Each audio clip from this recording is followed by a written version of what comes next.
Hey, this is Daniel Hartz with Sustainability Matters Today, a podcast where I showcase pioneers of sustainability and discover their journey. The aim of these conversations is to share ideas from leaders in the field on how you as an individual can incorporate eco-friendly practices into your personal and business life. Today, my guests are Elena and Zima Hartz, a couple who have a very productive home. They grow their own fruits and vegetables, preserve and ferment their own foods, and have a self-contained ecosystem with chickens that eat pests and produce eggs. We discuss a lot of things, but some of the highlights are the love for composting, the importance of keeping your own bees, and the best turkey they've ever had for Thanksgiving. Let's dive in and see why these topics contribute to an eco-friendly lifestyle. Great. I'm here with Elena and Zima Hartz, who live near Tacoma, Washington. Thank you for joining me today. Hi, Daniel. I'm excited to talk to you both because there's so many things you do that are part of what we call a sustainable lifestyle that may seem normal to you, but I think are actually very unique to many people. So, for example, you grow many different types of vegetables and fruits. You compost. You have chickens that lay eggs. You hunt for mushrooms. You buy half a cow. You buy a whole pig from your neighbors. You preserve a lot of your own food. Anything else that you do that I may be missing? We also have two huge dogs. Okay. Elena, you said you cook a lot as well. Yes, we do. From my point of view, I think that it's a very sustainable mindset, meaning you're thinking about kind of the environment, but even if you're not, how did you get into doing all of these various things? I mean, it's a lot of stuff. Well, I think for me, it's more of my childhood. And when I was a child, I spent every summer in my grandmother's in Russia. Mm-hmm. And she did have,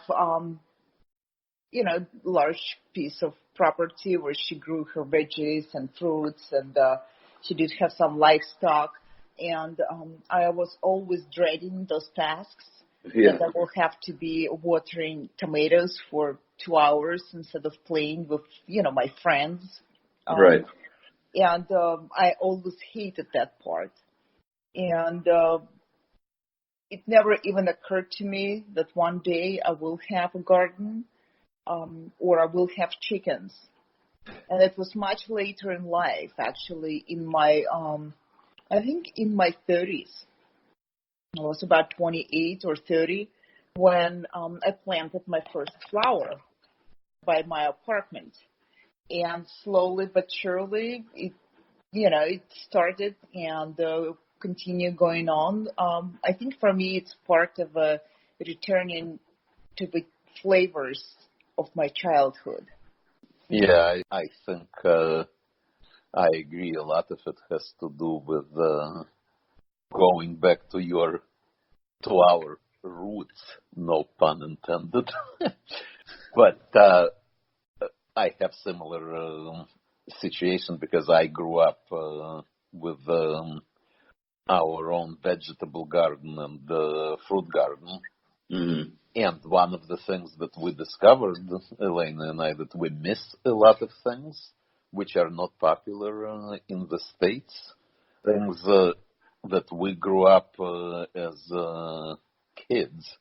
A lot of, like certain fruit, for example, or certain berries are simply not popular in the States and impossible to get. So we decided to grow our own. Would you agree? Yes. What exactly is it that you miss? So, for example, to me it's very obvious, but it's not obvious to everybody else. Black and red currant is not popular in the States, but it's also impossible to get. Gooseberry, sour cherry, all of these things we love, but we cannot get them, so we decided to grow them on our own. Go ahead. Some of the veggies, for example, parsley root or parsnip or celery root, you can find them only in some supermarkets, but they are instead essential in our, Russian cuisine, so to speak, and I use them for every stock and soup, and I use them frequently, but it's almost impossible to find them in the stores. We also discovered very quickly that the stuff that we get from our garden is, because it's so fresh, it contains the childhood flavor almost. It's like, it's very flavorful, and nothing beats that, because you simply cannot get, even if you go to the farmer's market, I'm convinced that we are not getting the same flavors from the farmer's market as we get here from our own garden. But another thing is, of course, a lot of it has to do with food. Like, for example, in we all grew up with young potatoes, something to dig out, and then you cook in a very special way with fresh garlic and with fresh dill. All of it comes from our garden, including potatoes, and you simply cannot even buy young potatoes the way they have to be in order to cook these dishes. All of it has to do with the way we like our dishes, because the flavors are impossible to beat when it comes from your own garden.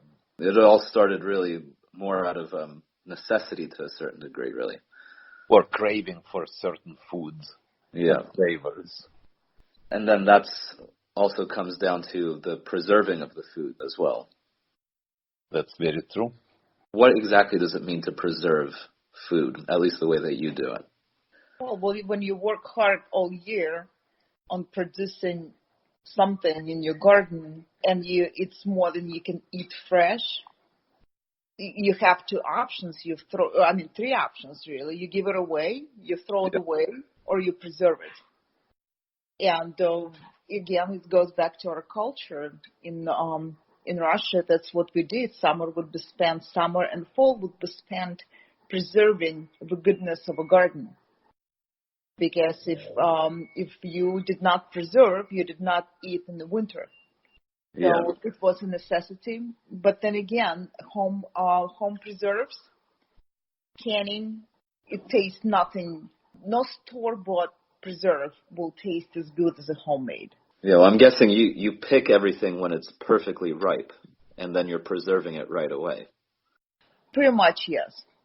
So I'll give you an example of what we preserve.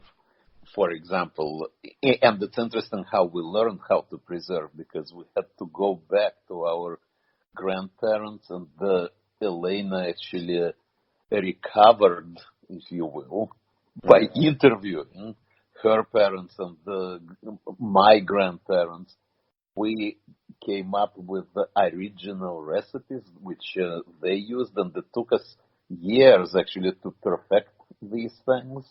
But we preserve, for example, we pickle our own cucumbers and tomatoes.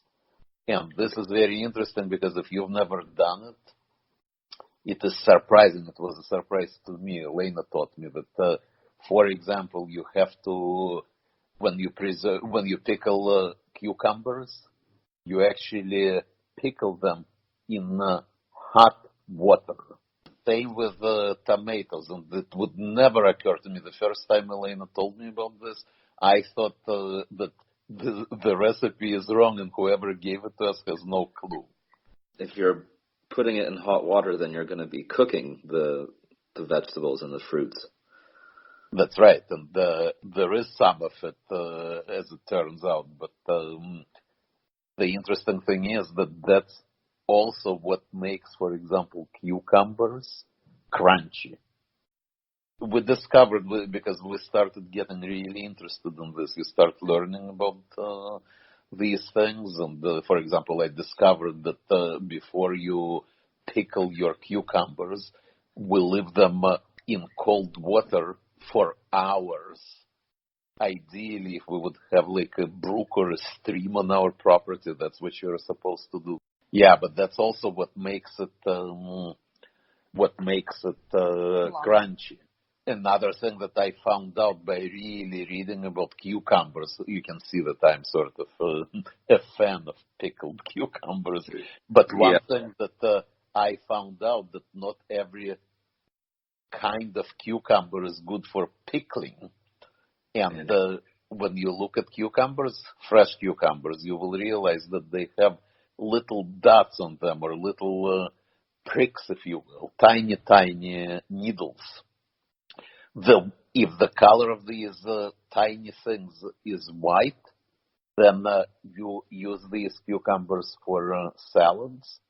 They will not be pickled well. The ones that are pickled well are the ones that have black dots. But these are the things that you learn, and this is what I mean by us going back to our roots, because all of a sudden the things that our grandparents really knew well, we're rediscovering them, and that's what we really like. What else do you like to preserve besides cucumbers and tomatoes? Well, we do. Zima fell in love with blackcurrant preserve. We do make our own sauerkraut. And Do you grow the cabbage and all these things that you preserve? No, we do not grow the cabbage that we preserve. We do buy organic and, as much as possible from locals. Okay. But our garden is not that good, and I'm still learning about cabbages. Mm-hmm. So one day we will, but not yet. But we definitely grow our own black currant. We have at least half a dozen bushes, and it produces quite a bit of black currant, which we definitely preserve. But I eat it almost right away after the preserve is made. Right. I start eating it because I absolutely love it. So pickled cucumbers, tomatoes, you make your own sauerkraut, blackcurrant preserve. Anything else you like to do? Well, we smoke salmon. Yeah, we don't fish for salmon, but we'll buy local because we live in the Pacific Northwest. So we do have a smoker, so we do smoke our own salmon. Yeah, we do quite a bit of salmon. I just remembered that this year was the first year where we got so much grape. You wouldn't think that grapes, at least I didn't think that grapes actually grow in Northwest. Right. But they do. So this year we got quite I don't know, about 10 pounds of grapes, probably more. Was it your first year actually getting grapes? Yeah, it was the first year getting so much grapes, but we got them before. But it's still young wine. We just planted recently, a few years back, so they're just starting to produce. But this year there was so much that I actually made, for the first time in my life, I made about a gallon of our own grape juice. That was absolutely delicious. Objectively speaking, it was just delicious. Yeah, you can drink that without stuffing. Well, you can drink it, and yes, I couldn't stop. I drank the whole gallon without stopping. Not even for a breath. I'm a big boy. So you mentioned something interesting. You say that in terms of the things that you don't grow, like specifically the cabbage, that you buy organic and local, and you mentioned that you're in the Northwest, and so the salmon is local. What's the importance? Why do you focus on organic and local? Why not just go for something in the supermarket that's easy to find? Well, because in my opinion, and lots of people disagree, but in my opinion, if I can eat fewer chemicals, I would. So if I have an option to buy organic, I would. And that way I will support people who produce organic food. It's almost always is more expensive to buy at the store than conventionally grown vegetables and fruits. But I do want to give organic farmers a fighting chance. I try to support local and organic farming and sustainable farming as much as possible.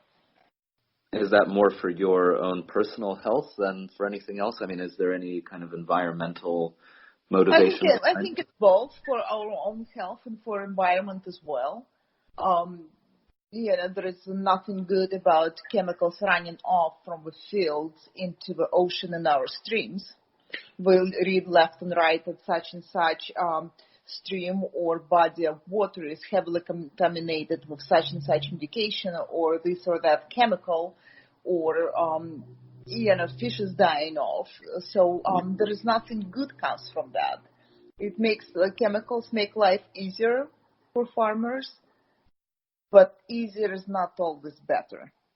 A lot of people don't really know what organic means, but organic means not only not using pesticides, for example, or not using chemicals, because vegetation does need chemicals. They either get it from the soil or you can introduce it artificially. But one thing that organic also means, and we like that, is the very going back to sustainability. It's the usage of the land, because organic also means that you don't exhaust your land to the degree that it becomes totally unusable, but you rotate. So I like the idea that people, the farmers, are thinking, not only caring about the land, because organic implies that you rotate your crops, and you understand that certain vegetables benefit from growing next to each other, and sometimes they don't benefit from growing next to each other. So a lot of knowledge, actually, people don't realize these days, but it requires a lot of knowledge to really grow things. And hard work. Right, so that's why we like the idea of organic. And how much of that kind of thought process, from organic and crop rotation, I know that, you're not like an actual full-scale farm, but how many of those kind of ideas do you put to practice in your own garden?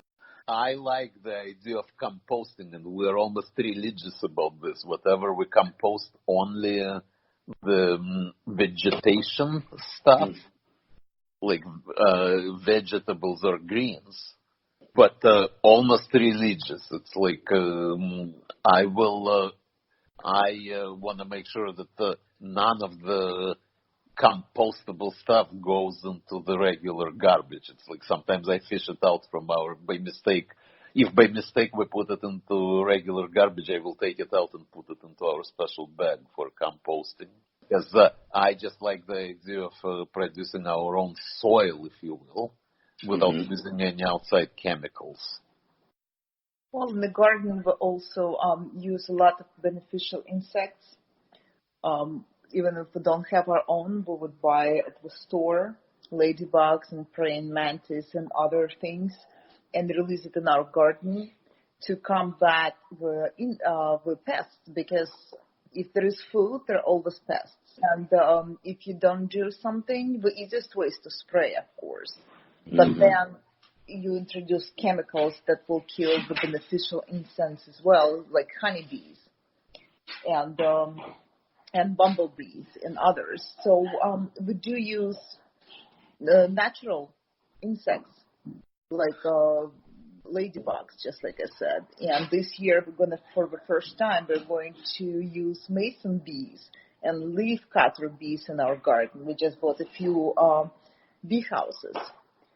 So we do look at nature and learn from that. It's a very natural transition to our chickens. Right. There are two things that our chickens do. First of all, it's like, because our chickens are free-ranging, it's like a running fertilizer.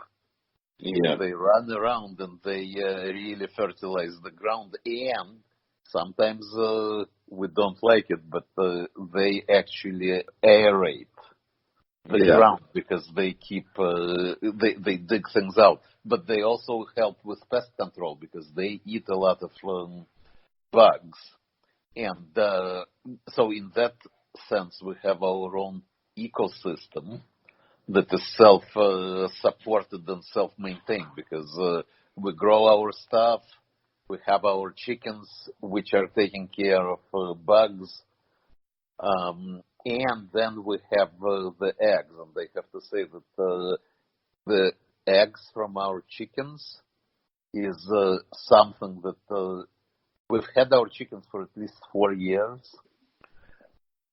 We cannot still get enough of our eggs, meaning we love our eggs. Like every time we eat them, we keep saying you cannot, and that's absolutely true, you cannot get eggs like this from a store. Starting from the taste and ending with the color of the yolk.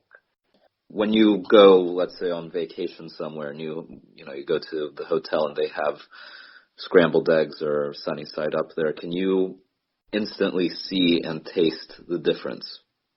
Not only we don't notice, but we try not to order eggs if we go anywhere. Right, that makes sense. Going back to the bees, because I think they're a very misunderstood insect. So it's really interesting to hear that you're getting bee houses or beehives with the mason bees and the leafcutter bees. What's their purpose? To pollinate fruits and veggies and flowers. And this, we all know that right now honeybees are trying, disappearing and dying off, and that's a very big problem, and it's a catastrophic problem. So we do plant a lot of flowers that bees love, and that try to attract as many bees and butterflies to our garden as possible. And for example, this year we had all our fruit trees were flowering beautifully. There's abundance of flowers on trees, but because we didn't have enough bees to pollinate them, we ended up with very few fruits on our trees. So this year we're going to, we're not going to wait for bees to arrive at our house. We are going to have our own bees in our houses, so they can start pollinate as soon as flowers open on trees. This year was, the last spring and last summer, it was a bit disappointing because, as Elena said, we had so much flowering and blooming going on. Our plum trees and apricot trees were absolutely, because we have quite a few of them, they were absolutely covered with flowers, like completely, like a Japanese garden. And then at the end, we ended up really only with like 10 pieces of fruit, absolutely delicious because they were ours. But that's what led us to Elena actually saying that we should get our own bees, because there was no cross-pollination going on. That's incredible. So you're actually seeing in your own home the negative effects of the declining bee population. Yeah, absolutely. First of all, do these ones make any honey? And second of all, why specifically mason and leafcutter? So the thing is, honeybees do produce honey. The mason bees and leafcutter bees do not produce honey. However, to have honeybees, it is a lot of work, and it is in our plans to eventually get honeybees, but not at this stage, because they do require a lot of care and supervision. Mason bees are more, much better pollinator than honeybees. Honeybees, the way they get the honey is that they bring the pollen into a beehive. Because so they put it in the pockets, small pockets on the tiny legs, and then carry it to their to the honeybee to the house. And mason bees do not do that. So mason bees do not gather the pollen. What they into the pockets, they actually bring it on the tiny hairs all over their body. Yeah. So every time when the mason bee visits the flowers, the whole body gets covered, and then in pollen, and then it goes to the next flower and next flower. So that way they're actually 95% more effective pollinators than honeybees. I didn't know that. It's like Elena quite a few times educates me on these things. I didn't know these things about the bees. I simply thought that mason bees, that they simply don't produce honey, and that was it. Right, But, exactly. yeah. But there are plans in the future at some point to have honeybees. Yes, absolutely. I grew up when I was a little girl. My grandfather, when he retired, he became a beekeeper. So he would have 40, 50 beehives, and he would take me with him to take care of them. I had made a special uniform when I was a little girl, and he would teach me about bees and show me how it's done. Of course, I was little and don't remember much, but it's in my blood. It's absolutely in our plans. To switch to a different topic, because one thing that you don't do in your home or in your garden is grow any sort of animals for meat. The meat you purchase from neighbors. That's correct. You get half a cow, and then you also buy a whole pig at a time. Mm-hmm. That's a lot of meat. Why do you get so much? Where does it come from? And why do you choose to go about doing it that way rather than, again, just going to the store and buying a couple of packs of whatever you need for the week? Mm-hmm. Well, I think it's, there are definitely different, many reasons for that. First of all, I do believe in raising animals humanely. I would rather have a cow that spent its life enjoying the sun and grass versus in a feedlot. So I do care about that.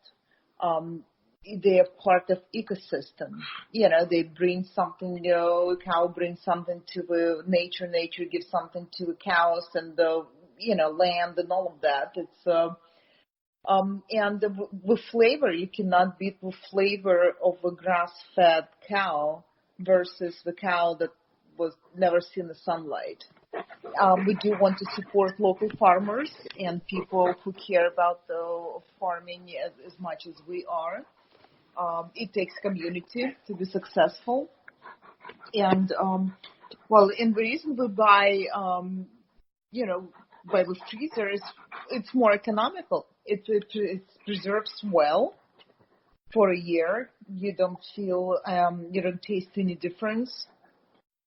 And it's more economical to save money and time. So every time I want to cook, I don't have to go and look for a specific cut at the store. I just open my freezer and get something out of there. Right, and another thing is because we're buying directly from the farmers that we know, it's just easier for them to sell it in big quantity to us because they're not set up to do retail. But one thing that I also wanted to, you mentioned something which to me is very important. Why don't we grow our own? Well, there are some practical reasons, of course, because our property is not that big. But there is another much bigger reason, at least for me. All of our animals, including chickens, they're our friends. Like every chicken is named. And I cannot eat our friends, Right. let alone kill our friends. In fact, it took me a long time. Elena convinced me, actually, to try the eggs from our chicken friends. But after I tried, I quickly developed the taste for... Appreciation for friends. That's right. Now I appreciate chickens. And now you know what friends are for. Yes, we're friends and we have their benefits. But a little story. Many years ago when we met these farmers from whom we buy the meat, we visited them and they asked us if we want to meet our cow. And I was horrified at the suggestion and the idea. So the answer was absolutely no. Because I'm still too much of a city dweller, I guess, just to treat. There is a part of me that I just prefer not to know these things. But I am a meat lover and eater, and so is Elena. So we do eat it. Yeah. So, but we do appreciate what our farmers do for us, and it just there are different kind of farming, different kind of people. Some people can't deal with harvesting their own animals. Some people can't, and we prefer not to. But we do appreciate that someone else can and gives the livestock really wonderful life.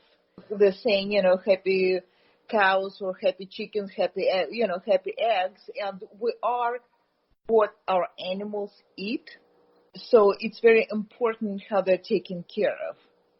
So we do want to make sure that our chickens eat wonderful food and all the bugs and grass and has access to all the goodness, because that's what they put out in the egg, and that's what we eat. That's where the flavor comes from. And the same with cows. It's what they eat. That's what we eat. And in addition to that is, again, going back into our culture, we do cook quite a bit of offal meat that is not readily available in the supermarket. So, tongue and liver, liver is more probably available now, but there are, certain things that American culture, especially on the West, that probably Coast and East Coast, not very exposed to.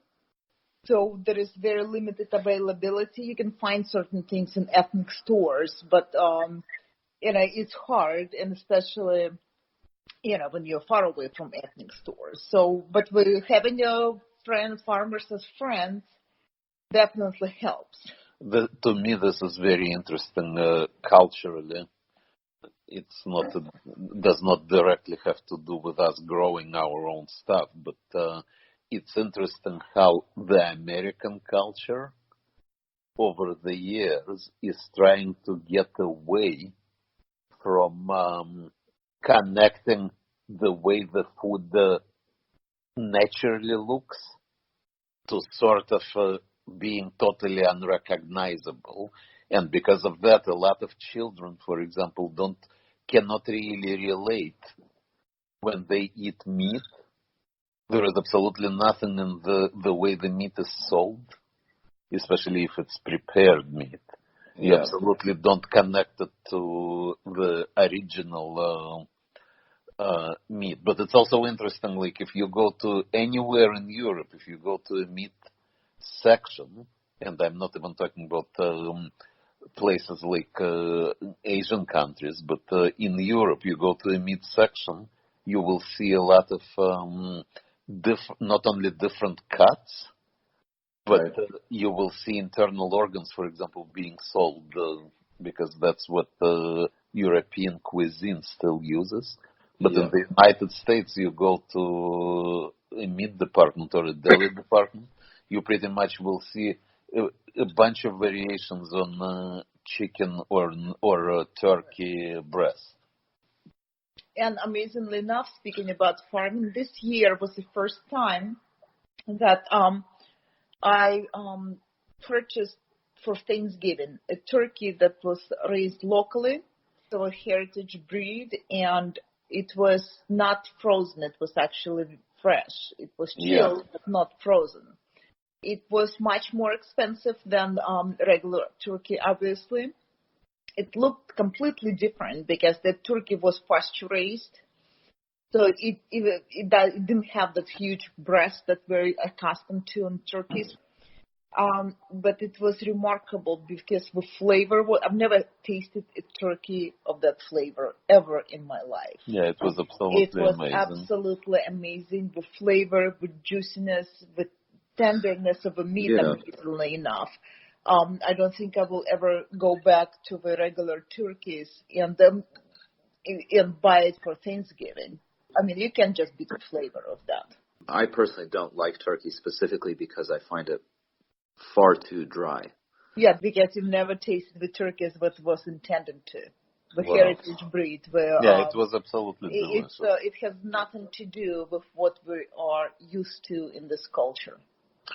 Daniel, I just remembered two other things that that has to do with things we do ourselves. If for a few years in a row we've been making our own soap, we really enjoyed it, and there was a reason why we were making our own soap, because we wanted to use 100% absolutely organic ingredients. So that was a lot of fun. We stopped doing it because it's very labor intensive, but we absolutely enjoyed it, and we learned quite a bit. But the second thing I wanted to say was, and again, I learned most of these things from Elena. I don't know where Elena learned them from. I hope she will not say that she learns it from me. But we, for the first time this year, we had a lot of garlic. So I have to say that our whole property is vampire-free this year. Elena actually taught me how to braid the garlic. I was always wondering, how do people braid the garlic? You know, you can buy these braids. Yeah. So it turns out that you leave the garlic for like a few months. It sits in the ground, and it becomes bigger and bigger and bigger. And like after a couple of months, you dig it out, and you dry it, and then you braid them into these braids. Is it the leaves that you're braiding, or it's the little kind of... It's a stem and leaves. Right. What you braid, as it turns out, is garlic in some ways is similar to the onions. The green part of the onion, the scallions, garlic has the same thing. And by the way, it's very delicious when garlic is green. You can, instead of scallions, you can use the green part of the garlic. It's delicious. But if you let garlic sit in your garden, that's what you braid. I see. The scallion parts. That's very cool. If you had a magic wand and you could basically just magically turn your house into the perfect farm or homestead or whatever you want to call it, but you could have whatever you want, where would you be living and what would it look like? So I will start because my list, I'm sure, will be shorter. What I would like to have, and Elena and I actually talk about this quite a bit, I would like to have a few milk cows, perhaps sheep, so that we could make our own cheese and hopefully sell it. Wow. That would be my dream, Elena. My turn. No, pretty much the same. You know, I think we're on the same page. It would be a farm with multiple animals, but not meat for production. It would be goats, cows, sheep, eggs, definitely, ducks. I don't think I would go with a pig, because pigs usually are for meat only, and that's not what I would, at least not at this stage, that's not what I would do. I would love to have a large farm, vegetable farm and fruit farm, orchards, and not only for us, but obviously if we have lots of land and we can plant it, I would probably donate or sell to the community, or donate, or have people come over and learn about farming. I would love to have a small, like kitchen where you can cook and people come over and eat from what we grow in the garden. Like small restaurant or like a I would cafe. love this. I really like this idea. Our own cheeses and perhaps a soap store. So just like as much of a homestead life as possible. But I do want to share it.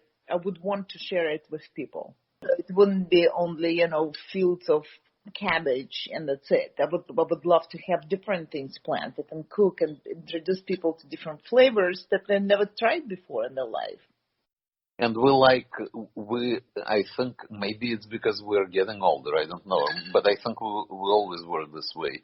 We actually like doing things the old-fashioned or traditional way. For example, we have a pizza oven at home. We're just lucky to have a pizza oven, like a true wood-burning pizza oven. We like cooking in the pizza oven, and we cook different things there. Simply because, again, it's sort of going back to the roots, if you will.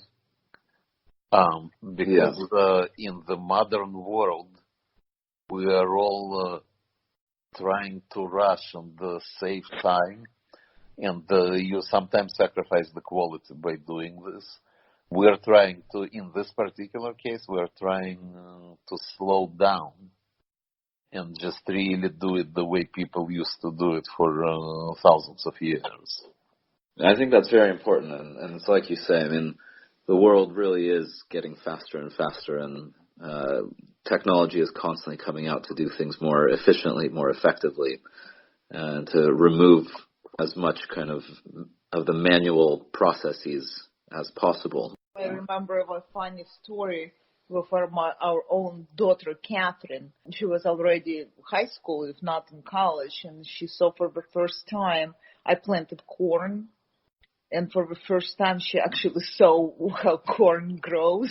And it was, she was shocked because she didn't think that's how it grew. And I was shocked because it didn't occur to me that a child, almost an adult, and never seen how corn grows. Because she was always so removed, being a city child. So it's, it's very sad often because, in today's world, children, as we said, in our culture in the United States, where we live right now, children are so far away from the garden that they, I'm surprised that they know that chickens lay eggs. Right. Or for example, talking about eggs, a lot of adults, especially males, men, don't understand, just like I didn't know. I'm one of these people. I didn't realize that in order for chicken to lay eggs, I didn't realize that you don't need a rooster. Yeah, we don't need you, man. That's right. I absolutely was confused when Elena said that we will have chickens for eggs, but we will have no rooster. My question was, how is it going to happen? It's about chicken, the birds and bees. Right. Exactly. But I do want to echo something that Elena just said. I think these days, a lot of people, not only the kids, but just a lot of people don't know the simplest things. Like, for example, how does grain get converted? What is grain? Like, how do you make bread? Wheat grows in the field, but then there is whole process of making, getting the grain, and then, of course, making ultimately dough. But just this whole process from the field to the table, most of the people don't understand and don't know and cannot relate to. So I think it's, in many ways, it's sad that it's lost because people just don't know these things anymore. I agree with that, and I think you see it a lot more, especially in the cities when you walk around. And I mean, everywhere now there's all these fast food places, and they completely remove that entire process from the from the end product that people end up consuming. Exactly. Yeah. Do you have any books that you could recommend that people can look through to get started in learning about these things? Honestly, no.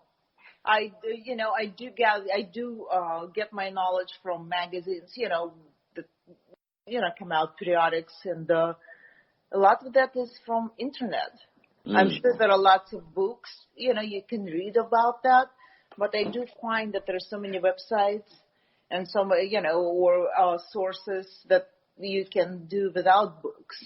But Yeah. one thing that Elena is very, she's not mentioning it, but a lot of it in Elena's case Right. is she knows a lot of this stuff because, again, as we said, we grew up with this. So for Elena, especially in many ways, it's just going back to My memories. to her memories and just knowing what to do. And perhaps fine-tuning through the internet. Right, exactly. Makes sense. Exactly. And Zima, do you have any books or anything that you like to read? Well, not in particular, but it's. I know it may sound funny, but I actually like reading cookbooks because, especially the ones that talk about vegetables and when they really describe why certain things are done certain way when you cook things. Yeah. And to me, it's very motivating because the way I don't have any. I have some books, but it's nothing specifically to recommend. But to me, it's very motivational because when I read about these things, when I read how important it is for things to be fresh, when you read about simple things like how to make a salad, and the dressing is as simple as just some lemon juice with some fresh garlic and some herbs from your garden, and how you toss in the leaves from your garden, and tomatoes and cucumbers. To me, it's very motivational, and that's what I immediately want to do. I just, I almost like feel, yes. I am getting too excited right now. Great. Well, I think that's a really great place to end, and I think it's motivational when you read about ways that you can cook just by stepping outside your front door, rather than having to go to the store and find all these things, knowing that it all exists just a few steps away. Yes, and it's very rewarding. It's literally, nothing beats when you literally eat the fruit of your labor. 100%. Thank you both very much for your time. I thought this was very interesting, and I really enjoyed the conversation. Thank you, Daniel. It was fun. So there you have it. Thanks for listening. I hope you found that as interesting as I did. I'd love to hear your thoughts on growing your own food, so please leave a comment and share this episode with anyone you think would enjoy it. Until next time.